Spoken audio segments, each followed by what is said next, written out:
जब आप सामने वाले को अपनी साइड से 101% एफर्ट्स डाल के रिझाने की कोशिश करते हो, मतलब आपने बहुत ही ज़्यादा कोशिश कर ली है, उससे आगे आप कुछ भी नहीं कर सकते, लेकिन फिर भी वो आपको इग्नोर ही करे जा रहा है, आपकी तरफ देख भी नहीं रहा है, तो इससे बुरी फीलिंग्स तो हो ही नहीं सकती हैं। इसका मतलब आपके इमोशंस, फीलिंग, टाइम उनके लिए मैटर ही नहीं करते, उनकी नज़रों में आपकी बिल्कुल भी वैल्यू नहीं है, आपके लिए बिल्कुल भी प्रायोरिटीज नहीं है। बल्कि आप जितना ज़्यादा सोचते हो ना कि बस एक बार बात तो कर ले, एक बार देख तो ले, उतना ही वो आपसे दूर भागते हैं, आपको इग्नोर करती है।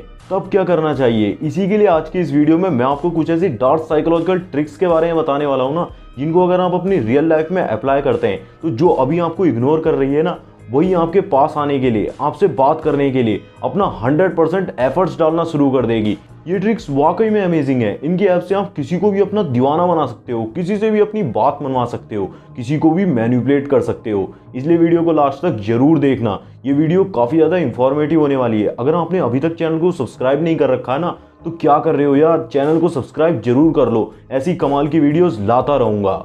ट्रिक नंबर 1 है स्टे मिस्टीरियस। जब सामने वाले को आपके बारे में सब कुछ पता लग जाता है, मतलब उन्हें समझ आ जाता है कि उन्हें आपसे क्या उम्मीद रखनी चाहिए, आप अपने कैरेक्टर को पूरी तरह से रिवील कर देते हैं, तब वो बहुत ही जल्दी आपसे बोर होना शुरू हो जाते हैं। उनकी फीलिंग्स जो है ना आपके लिए, उनका इंटरेस्ट वो आपके लिए बहुत ही ज़्यादा कम हो जाता है, क्योंकि परिचितता ही मोह की मृत्यु है। क्योंकि लोग हमेशा एक मिस्टीरियस पर्सनैलिटी को पसंद करते हैं, लोग हमेशा ऐसे लोगों के पीछे भागते हैं, ऐसे लोगों से बात करने की कोशिश करते हैं जिनके बारे में वो ज़्यादा कुछ नहीं जानते हैं, या फिर जानना चाहते हैं फिर भी ये पता नहीं लगा पा रहे हैं कि सामने वाले के दिमाग में क्या चल रहा है। ये बिल्कुल एक बंद दरवाजे की तरह है कि जिसके पीछे सब लोग ये जानना चाहते हैं कि उसके पीछे क्या है, लेकिन उन्हें पता नहीं चल पा रहा है, कोई मिस्टीरियस सी चीज़ है। जब आप मिस्टीरियसली एक्ट करते हो ना, तब लोग आपकी पर्सनैलिटी के बारे में सिर्फ गैस कर पाते हैं।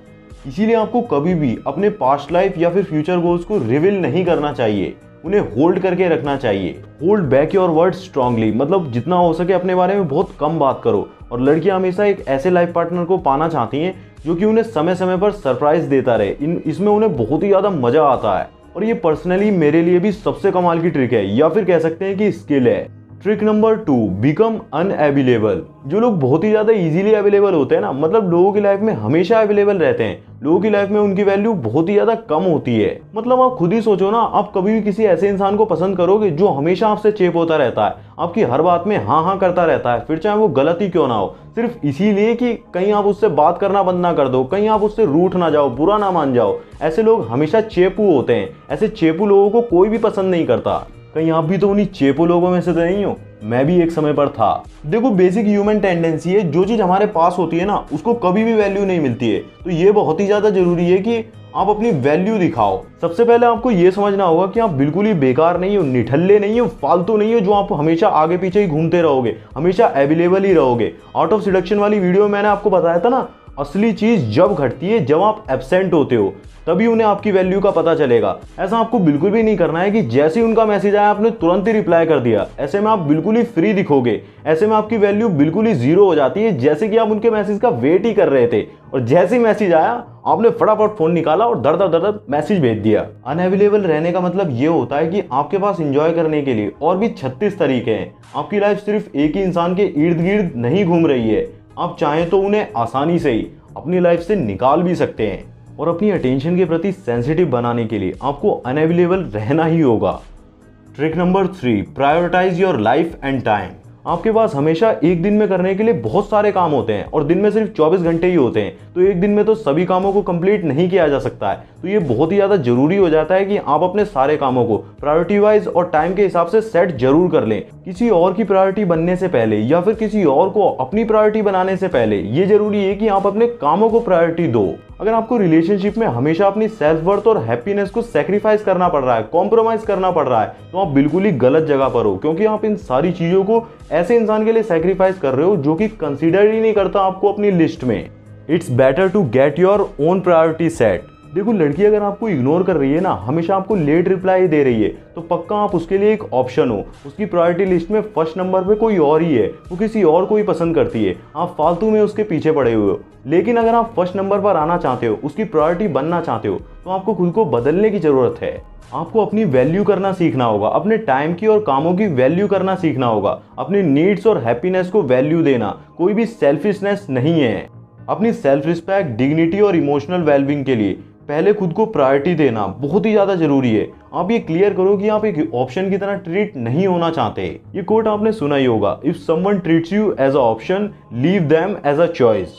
ट्रिक नंबर 4 है डोंट स्टार्ट कॉन्वर्सेशन। अगर आप ही हमेशा कॉन्वर्सेशन की शुरुआत करते हैं, आप ही उसे खींचने में लगे रहते हैं और आप ही सवाल पूछते रहते हैं और वो सिर्फ रिप्लाई कर रहे हैं और आप में ज़्यादा इंटरेस्ट भी नहीं दिखा रहे हैं, तो stop being this, stop being so attached, क्योंकि ये आपको डेस्परेट शो करता है और उनकी नज़रों में आपकी वैल्यू बिल्कुल ही जीरो कर देता है। मैंने खुद सिर्फ इस एक गलती की वजह से अपना काफ़ी सारा टाइम बर्बाद करा है। जब मुझे इस ट्रिक के बारे में पता नहीं था, लेकिन जिस दिन मुझे इस ट्रिक के बारे में पता चला ना और मैंने इसे अपनी रियल लाइफ में अप्लाई करा, तो जो इंसान मेरे को बिल्कुल ही इग्नोर कर रहा था ना, पहले बिल्कुल भी रिप्लाई नहीं कर रहा था, 2-2 3-3 दिन में रिप्लाई कर रहा था, वो मेरे पीछे पागल सा हो गया। अब मैं जब भी उसे मैसेज करता हूँ ना, उसका 30 सेकेंड्स के अंदर ही रिप्लाई आ जाता है और ये बात बिल्कुल सच है। देखो, कॉन्वर्सेशन हमेशा बैलेंस होनी चाहिए। मतलब अगर आपने सामने वाले से पूछा है ना कि आप कैसे हो, तो उसका रिप्लाई ये होना चाहिए कि हाँ मैं ठीक हूँ, आप बताओ। अगर ये आप बताओ उस कॉन्वर्सेशन में नहीं है ना, वो आप पर रिटर्न सवाल नहीं पूछ रहे हैं, रिटर्न कोई जवाब नहीं मांग रहे हैं, तो समझ लीजिए कि आपका क्या कट रहा है। मतलब वो आपको फॉर ग्रांटेड यानी कि हल्के में ले रहे हैं। तो ट्राई करो कि आप हमेशा फर्स्ट स्टेप टेक्स्ट या फिर कॉल ना करो। लेकिन एक बात आप लोग कान खोलकर सुन लो, अगर आप एक बार टेक्स्ट कर रहे हो ना तो इसमें कोई बड़ी बात नहीं है, लेकिन अगर आप बार बार टेक्स्ट करे जा रहे हो, बार बार मैसेज भेजे जा रहे हो और सामने से एक भी मैसेज नहीं आ रहा है, तो ये आपकी सेल्फ रिस्पेक्ट को लूज कर सकता है। उनकी नज़रों में आपकी वैल्यू बिल्कुल ही जीरो हो जाएगी, सफा चट। आप ऐसी सिचुएशन क्रिएट करो ना कि वो भी आपकी चाहत के लिए तड़पें, आपको देखने के लिए तड़पें, तभी तो उन्हें आपकी वैल्यू पता चलेगी।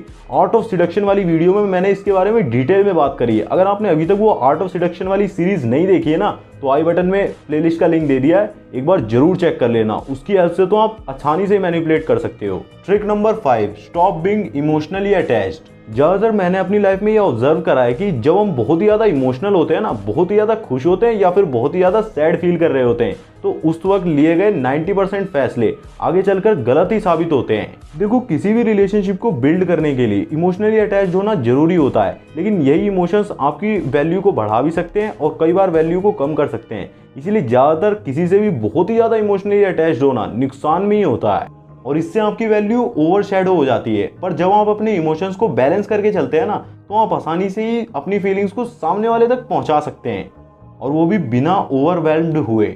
आपको कभी भी किसी के साथ भी सब कुछ शेयर नहीं करना है। बहुत सारे ऐसे लोग होते हैं जो बहुत ही ज़्यादा इमोशनल होकर अपने सारे सीक्रेट्स शेयर कर देते हैं। उनके ऊपर कोई प्रॉब्लम आ जाती है, बड़ी परेशानी आ जाती है, तो लोग उसी सीक्रेट्स का यूज़ करके उनका फ़ायदा उठाते हैं।